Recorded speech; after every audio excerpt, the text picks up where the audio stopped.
그 지역이 평생 살아보지 못한 농촌 지역이기 때문이었습니다.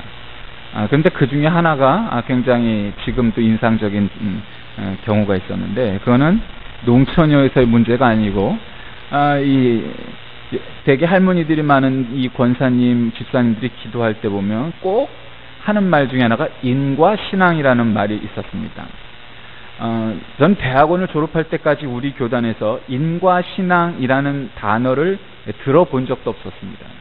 예전에 어떤 목사님이 아마 설교하거나 뭐 할 때 인과 신앙이라는 단어를 썼고, 아마 그래서 그 교회에서 그렇게 그 단어가 마치 굉장히 성경적이거나 혹은 우리 교단의 중심 신학적인 용어인 것처럼 받아들여져서 인과 신앙이란 단어를 썼던 것으로 짐작합니다. 그러나 인과, 즉 원인이 있으면 결과가 있다 하는 이러한 논리에는 신앙과 관계없거나 혹 신앙과 오히려 정면으로 배치되는 그러한 논리도 있기에 함부로 우리가 인과 신앙 혹은 인과 신학 뭐 이런 데까지 나아간다면 그것은 좀 문제가 될 수 있는, 신학적인 성경적인 문제가 될 수 있는 요지가 있습니다. 왜냐하면 이를테면 미신과 무당들이 좋아하는 것들이 바로 그 인과 신앙 아니겠습니까? 네가 뭐를 잘못해서 이런 벌을 받는다. 그러나 여러분, 우리 기독교 신자들은 우리 하나님께서 내가 뭐 하나 잘못하면 그것마다 우리에게 죄를 혹은 벌을 주신다. 우리가 이렇게 가정하거나 이렇게 추측하거나 할 수 있겠습니까? 그것은 다분히 성경적이지 않고 오히려 좀 확대하고 확장시킨다면 오히려 그것은 무속신앙이나 미신에 가까운 논리로 빠질 가능성이 많기에 우리 기독교 신앙 안에서, 신학적 관점에서 인과신앙이라는 단어는 위험할 수밖에 없습니다. 그러나 세상 법칙 가운데 하나는 분명히 인과라는 것이 있습니다. 원인이 있으면 그 결과가 있다. 그래서 우리가 인과신앙이라고까지 표현할 수는 없지만 인과율은 이러한 표현을 할 수 있는데, 그 인과율을 세계가 지탱하는 기둥이다 할 수 있습니다. 어느덧 2013년도 7월달 절반이 지나갔습니다. 우린 7월 첫째 주를 우리나라 기독교에서는 맥추감사주일로 지키죠. 우리가 농사를 짓지 않아서, 우리가 보리 농사를 짓지 않으니 뭔 상관이 있겠느냐 싶을 수 있지만, 전반기를 감사하고 후반기는 더욱더 은혜 안에 건강하고 영육 간에 강건할 수 있는 그러한 시간이 될 수 있기를 되돌아보고 반성할 수 있는 좋은 계기이기에 우리는 농사를 짓거나 그렇지 않거나 간에 올 2013년의 전반기를 하나님 앞에 감사할 줄 아는 마음을 가지는 것은 신자된, 그리고 하나님의 자녀된 도리라 생각합니다.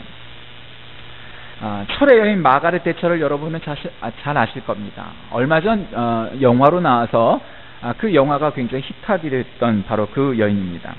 영국이 오랜 침체기를 겪게 됩니다. 여러분이 아시다시피 영국에는 양당 체제인데, 물론 이제 다당제지만, 그러나 주요 정당은 보수적인 정당인 보수당과 또 진보적인 정당인 노동당이 있습니다. 이 노동당이 오래 집권하다 보니 영국병이라는 것이 걸렸습니다. 경제는 발전을 안 하고 사회복지 정책은 확대시켜놔서 그걸 감당할 수 없는 것이죠.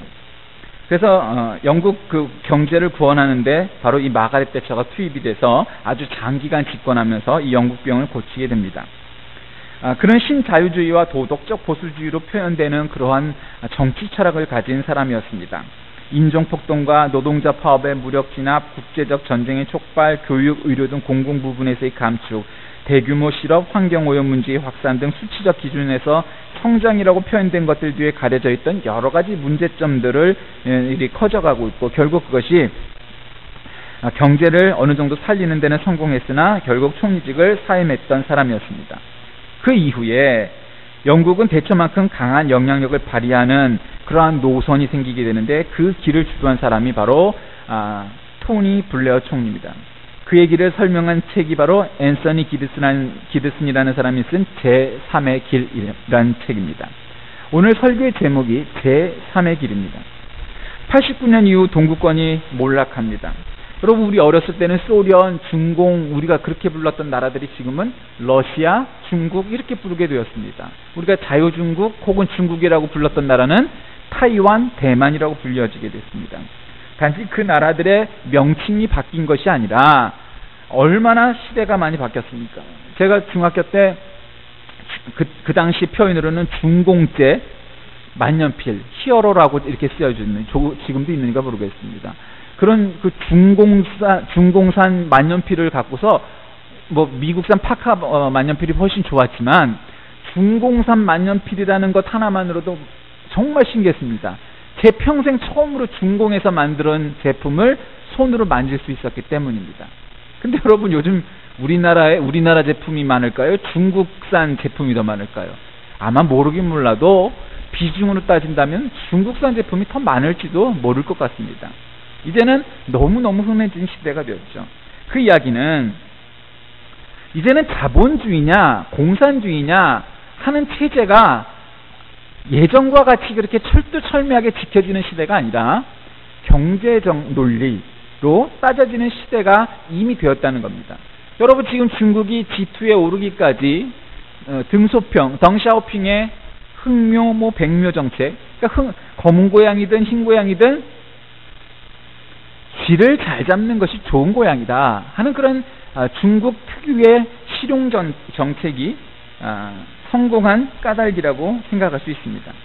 영국에서도 바로 그런 좌파 정권이 들어서서 생겨난 문제점들을 해결하는 것으로 제3의 길이라는 것을 택한 토니 블레어 총리의 그 브레인인 앤서니 기든스가 좌파와 우파의 대립을 넘어서 이제는 좌파가 집권해도 문제점이 있고 우파가 집권해도 문제점이 있는데 그것을 어떤 중도파 혹은 중도좌파의 본질적인 가치를 구현하고자 만든 것이 바로 이 제3의 길이었습니다.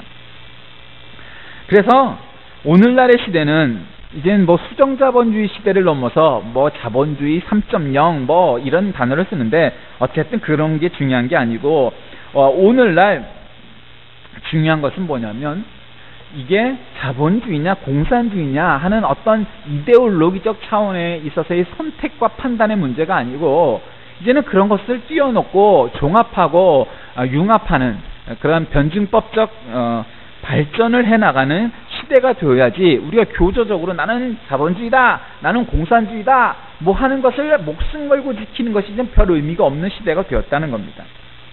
콩 심으면 콩 나고 팥 심으면 팥 납니다.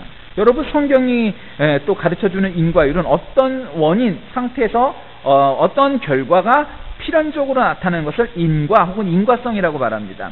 대개 이러한 어떤 인연 이런 것과 관련된 것은 불교에서 유래하죠. 사실은 기독교적이라기보다는 불교적입니다. 인도도 마찬가지죠. 인도에서도 아주 덕행을 잘 하고 자비를 잘 베풀면서 살았던 사람은 다음 생에서도 사람으로 태어나지만 그렇지 않았던 사람은 미물로 태어난다. 이런 윤회사상, 불교도 그렇고 힌두교도 그렇고 그런 건 많지 않습니까? 여러분 인도란 나라 여러 가지 신비한 점 중에 하나는 그런 카스트 제도 속에서도 불평불만 별로 하지 않고 살아갑니다. 아버지가 빨래 빠는 사람이었으면 나도 빨래 빠는 겁니다. 아버지가 백정이었으면 나도 백정인 겁니다. 핍박과 차별이 있어도 그거 별로 괴이치 않습니다. 왜냐하면 지금 덕을 잘 행하고 살아서 다음 생에는 사람으로 그것도 높은 등급의 뭐 크샤트리아나 뭐 브라만이나 이러한 계급의 사람으로 태어날 것이라고 믿기 때문입니다. 그래서 인과율에는 필연적으로 숙명론 혹은 윤회론과 같은 불교적이고 혹은 힌두교적 요소가 다분할 수밖에 없는 겁니다. 그리고 그 영향 때문에 대부분의 동양에 속해 있는 사람들은 이런 인과율에 익숙합니다. 여러분 뭐 신앙이 있든 없든 연세 드신 분들이 자식이 잘못되면은 되게 그런 말씀 많이 하시지 않습니까? 드라마에서 보면 내 탓이야, 내 허물이야, 나 때문에 자식이 그렇게 됐어, 뭐 이런 얘기 하지 않습니까? 사실은 그것은 과학적으로든 혹은 종교학적으로든 부모의 어떤 자세 태도와 직접적인 연관성을 증명하기란 어렵습니다. 그럼에도 불구하고 우리가 그렇게 때려 맞추는 까닭은 그만큼 인과율에 우리가 아주 익숙해 있기 때문입니다. 우리가 사는 세계는 바로 심는 대로 거두는 인과율의 법칙이 분명히 존재합니다. 그러나 인과율이 당장 나타나고 당사자에게 바로 나타나지 않기도 합니다. 어떤 의사에게 하루는 어느 여자가 찾아왔습니다. 어린아이를 등에 업고 왔는데 중병에 걸렸던 아이입니다. 아이를 내려놓으며 돈은 한 푼도 없다고 말합니다. 의사는 그 말에 신경 쓰지 않고 아이를 먼저 보았습니다. 지금 고치지 않으면 생명이 위급한 아주 위험한 상태였기 때문입니다. 돈 한 푼 받지 못하고 치료하여 살려주었습니다. 그 후 며칠 뒤 유교가 터졌습니다. 의사는 피난하지 못하고 공산당에게 붙잡혔습니다. 인민재판을 받게 되어 죽을 지경에 놓이게 되었는데, 이제는 내가 여기서 죽는구나 한 순간 어떤 사람이 나서면서, 이 의사는 다른 사람들과 다릅니다. 가난한 사람과 아이의 병을 돈을 받지 않고도 고쳐주는 그런 사람입니다. 그러니 이런 사람은 죽여서는 안 됩니다라고 죽음 직전에 살게 됐습니다. 알고 보니 돈을 받지 않고 고쳐졌던 그때 그 아이의 아버지였던 것입니다. 결국 자신이 베푼 그러한 일로 인해서 본인의 목숨을 건지게 되었습니다. 반면에 간접적인 인과율도 있을 수 있죠. 또 다른 의사입니다. 어떤 택시 운전사가 길에서 놀고 있던 어린 소녀를 차에 치었습니다. 피를 흘리는 어린아이를 차에 싣고 제일 가까운 병원으로 갔습니다.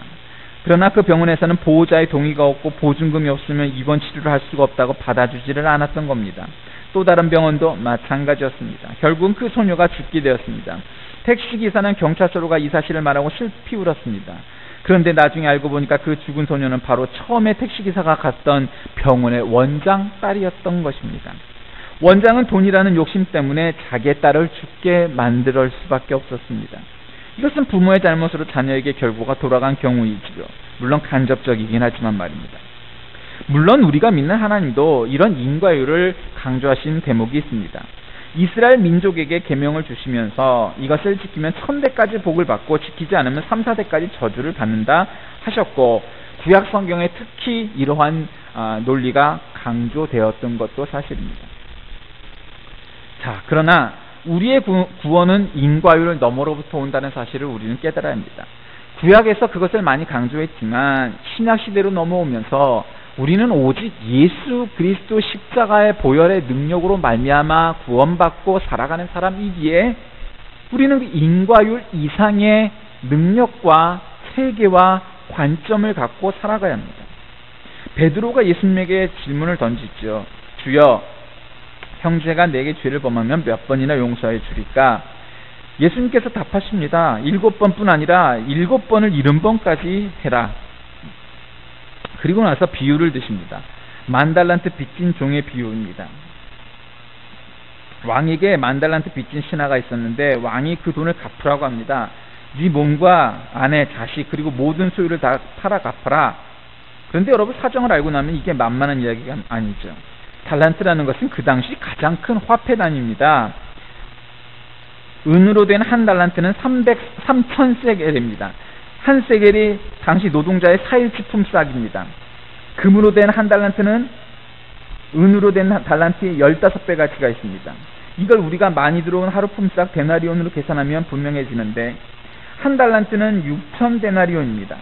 10,000달란트는 6천만 데나리온이죠. 6천만 일을 해야, 6천만 날을 일을 해야 벌 수 있는 겁니다. 6천만 날, 헤로당이 걷어들인 세금의 합계가 900달란트였다고 하면은 이 10,000달란트가 얼마나 엄청난 돈인지 우리가 알 수 있습니다. 그런데 지금 100데나리온을 갚지 못하자 옥에 가두는 그러한 일이 생기는 거죠. 자기는 큰 빚을 지고도 왕에게 용서를 받았는데 자기는 돌아가서는 작은 빚도 안 갚으면 감옥에 가두려고 하고 고소하려고 하는 그러한 일을 행하는 것이 바로 오늘 읽은 본문에 나와 있는 이 비유입니다. 이것이 바로 사람의 일반적인 모습입니다. 남 앞에서 뭔가 자기가 연약하고 문제가 있고 빚이 있으면 그것은 용서받고 탕감받으려고 하지만, 그러나 정작 자신에게 빚진 자에게는 그렇지 못하는 사람들의 이중성입니다. 성경은 100데나리온 빚진 자를 감옥에 가뒀다라는 소식을 들은 임금이 얼마나 화가 났는지에 대해서 이렇게 전합니다. 이에 주인이 그를 불러다가 말하되 악한 종아 네가 빌기에 내가 네 빚을 전부 탕감하여 주었거늘 내가 너를 불쌍히 여긴 것 같이 너도 내 동료를 불쌍히 여김이 마땅하지 아니하냐? 임금이 강조한 단어는 불쌍히 여김, 긍휼히 여김입니다. 여러분, 이 불쌍히 여기는 것은 빚을 탕감해 주었다는 얘기죠. 이것은 인과론을 넘어서는 제3의 길입니다. 인과론에만 매달리지 않았다는 겁니다. 눈에는 눈, 귀에는 귀, 그런 논리로만 따진다면 이렇게 행동할 수가 없던 것이죠. 아주 큰 빚도 탕감해 줬는데 너는 보잘것없는 빚도 네 빚의 100분의 1봐도 안 되는 액수를 가지고 그걸 가지고 너는 문제를 삼아서 그 빚진 자에게 고통을 주었으니 그럼 너는 그 사람에게 보다 100배가 넘는 고통을 한번 당해보고 싶으냐? 그러면 너는 죽을걸? 뭐 여러 가지 이런 얘기가 있는 것 아닙니까? 우리는 이 빚진 자의 비유에서 당연히 상식적으로 무엇인가를 생각할 수 있겠습니까?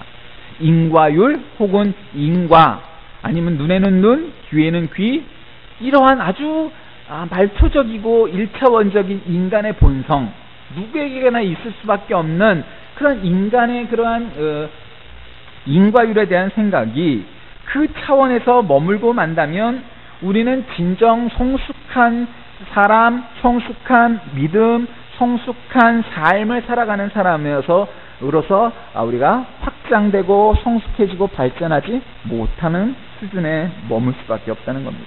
자, 그렇다면 우리가 인과율 넘어설 수 있는 제3의 길이 과연 무엇이겠습니까?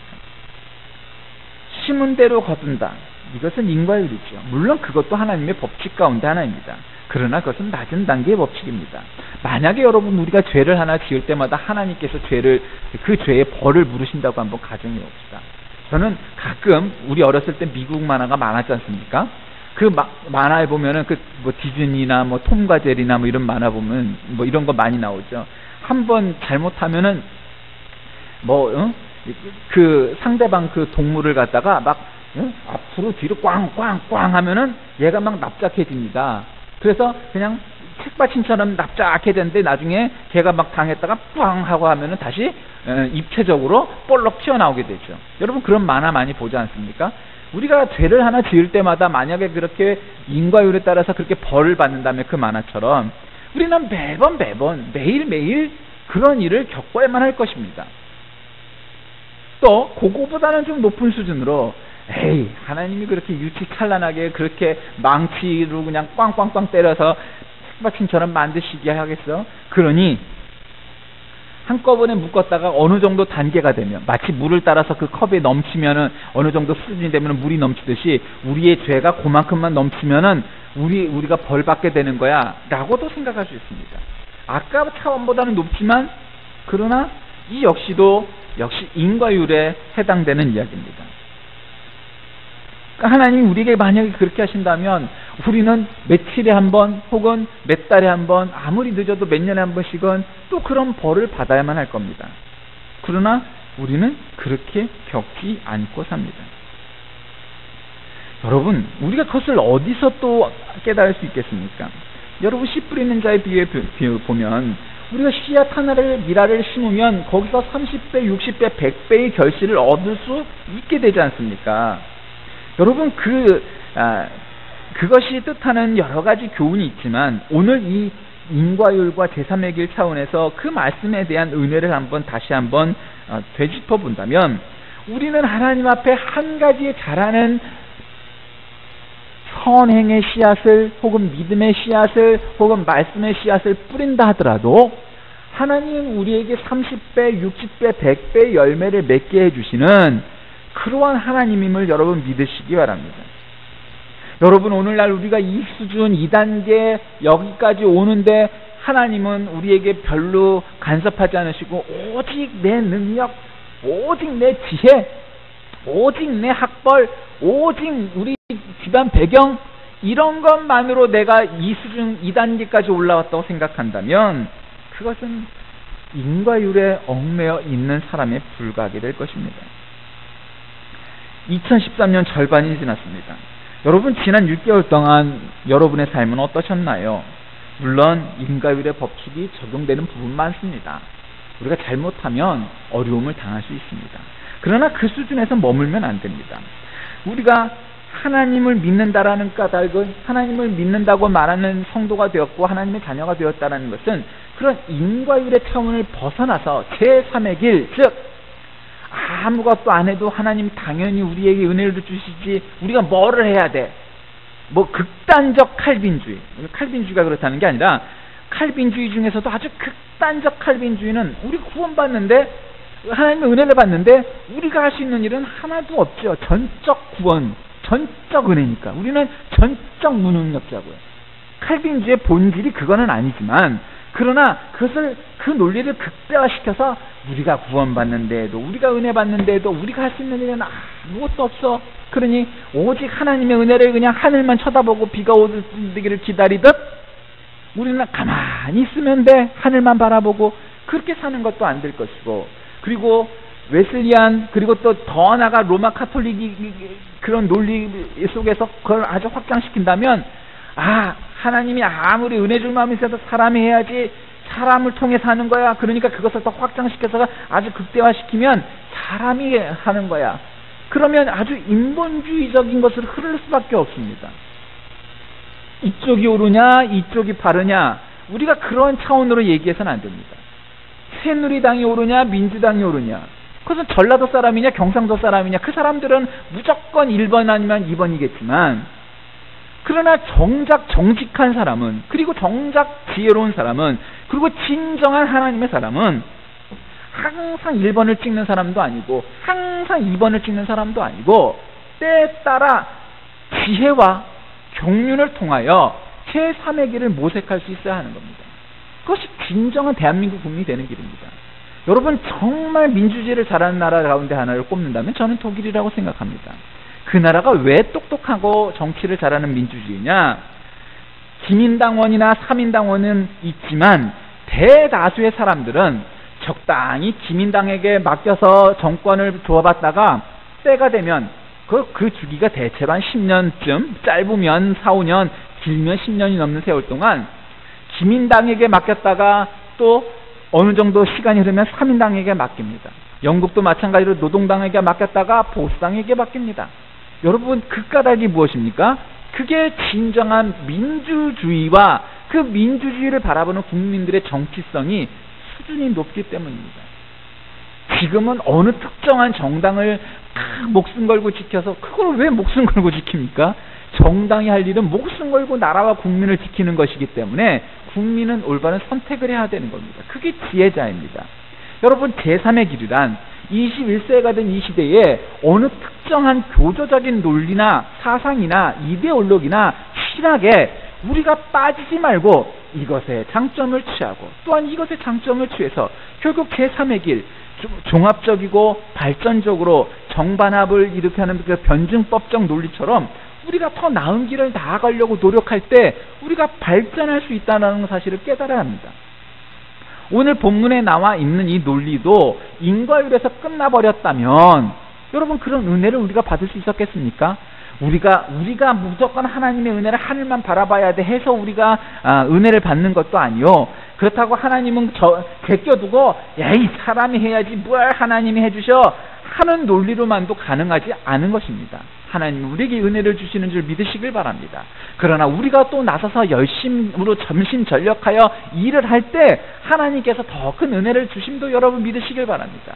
그것은 모순되는 것이 아니고 그것은 오히려 변증적으로 더 우리를 발전시키고 우리의 논리를 비약하고 더 나아가 한 걸음 나아가 하나님의 은혜를 우리가 체험할 수 있게 하는 논리이지. 그래서 우리가 그것을 만약 제3의 길이라고 부르게 된다면 제3의 길을 모색해야 할 일이지 하나님만 바라본다고 그것도 하나님의 사람이 진짜 되는 것도 아니고 그냥 하나님 우리에게 주신 능력으로 사람이 무조건 해야 된다고 해서 무엇인가 되는 거고 열매를 맺어야 되는 것도 아니고 지혜롭게 잘 살펴가면서도 하나님 앞에 끊임없이 무릎 꿇을 수 있는 지혜자가 될 때 우리가 인과율 이상의 제3의 길로 나아가 제3의 길을 선택하여 하나님께서 베푸시는 은혜를 온전히 맛보며 살아갈 수 있는 사람이 될 것입니다. 말씀을 정리합니다. 인과율은 분명 자연 세계 속에서 아주 과학적인 법칙입니다.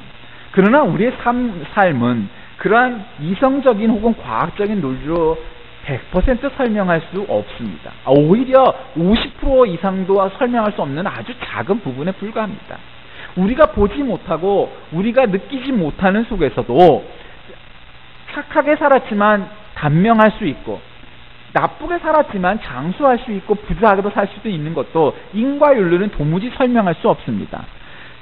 그 말은 우리는 살면서 어떠한 논리든 A라는 논리, B라는 논리, 입장이든 사상이든 신학이든 정당이든 무엇이든 간에 제3의 길이 무엇이 있을까 지혜롭게 여기며 바라볼 때 우리가 한 단계 수준 높은 단계로 접어들 수 있는 것이지, 어느 한 논리, 어느 한 진영, 어느 한 사상만을 그것이 이 세상의 진리인 것처럼 생각한다면 그것은 어떠한 발전도 이루어낼 수 없는, 오히려 퇴보할 수밖에 없고 인과율에 머무는, 즉 기독교가 아니라 불교나 힌두교 수준의 아주 저차원적인 논리로 스스로를 올가매어서 성경의 참다운 진리를 바라보는 관점은 없어지고, 우리가 신약 시대를 넘어서 21세기에 살고 있음에도 불구하고 구약 시대 때 그 아주 수천 년 전의 그러한 낮은 단계의 논리와 낮은 단계의 믿음으로만 하나님과 예수님을 바라보는 아주 저차원적인 신앙의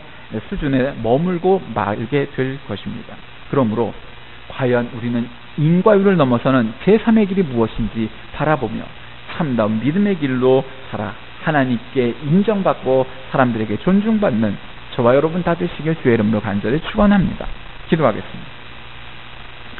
하나님, 감사란 인과율을 벗어난 제3의 길임을 우리가 깨닫게 하시니 감사합니다. 우리가 착한 일을 많이 행하지도 말씀대로만 살지도 않았는데 하나님께 감사할 것은 지금 우리가 있는 이 자리까지 오기에 우리가 행한 것만으로 이러한 결실을 맺을 수 없었다는 사실을 알기 때문입니다. 우리가 인과율로만 우리의 삶을 평가한다면 우리는 지금 이 자리에 있지 않을 것입니다.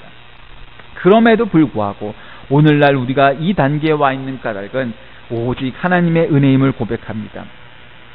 그렇다고 하늘만 바라봐서 우리가 이 일을 할 수 있고 앞으로 나아갈 수 없음도 깨닫게 하셔서 제3의 길이 무엇인지, 그것이 진정한 깊은 차원의 영적 수준이며 하나님께서 우리에게 바라시는 나아갈 바이며 궁극적인 우리의 목표와 비전이 되어야 한다는 까닭을 생각하면서 특정 사상이나 정당 혹은 논리, 주의에 빠지지 아니하고 오직 그 모든 것들을 통틀어 우리가 어떻게 해야 더 발전할 수 있는지를 깨닫는 그러한 사관, 그러한 관점, 그러한 신학, 그러한 주의가 되어 오히려 우리를 올가매는 율법주의에 빠져 사는 바리새인과 같이 살지 않게 하여 주옵소서.